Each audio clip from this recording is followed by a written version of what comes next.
Election day. Today, Idaho cast its 4 official Electoral College votes alongside the other 49 states' votes.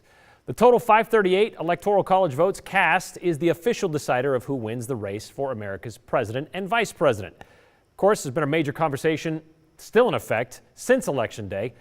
Results, the Republicans continue to speak out about the possible voter fraud, the irregularities, all of that taking place in this month's time. And earlier, Joe Paris watched as Idaho's electors cast their votes on behalf of Idaho and spoke to electors about the process here in Idaho.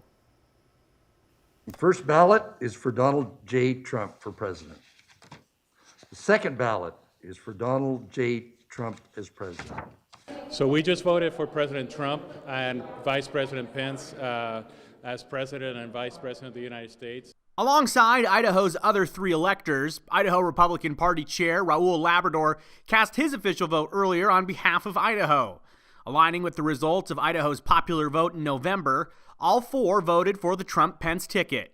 And while there is national focus and controversy on how elections were run in other states, no courts have found evidence of widespread voter fraud or tampering.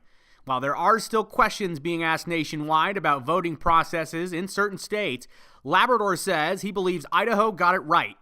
I think they're a model for the rest of the United States. And what happened here today was just we are confident that it reflects the will of the people of Idaho. Elector and Ada County Commissioner-elect Rod Beck says there aren't questions about Idaho's results because of how the state was able to coordinate leading up to the election. Something he also says other states should have done. And it was because the legislature and the governor had worked together to change the election laws a little bit so that they could start tabulating all the thousands of absentee ballots prior to the November 3rd. They could do it, and they started about a week before. The rest of the nation should have done that. I mean, the states that didn't do that, they ought to come out and take a lesson from the state of Idaho on how to conduct an election that's fair, that's honest, and that gets the job done rapidly. Elector and former state senator Melinda Smizer says it's an honor for the group of 4 to represent Idaho, and that Idahoans participating in the process is crucial. Get out, get involved in your party. One vote does make a difference, and especially in the last election, as we saw several close races. Idaho Secretary of State Lawrence Denny, who presided alongside Governor Little over the electoral votes, says after a challenging election year that saw Idaho County clerks and election volunteers take on tough circumstances, he's proud of how smoothly things went here in the Gem State. There was a lot of new stuff, and we put it out on the clerks, and they were amazing to get it done as they did.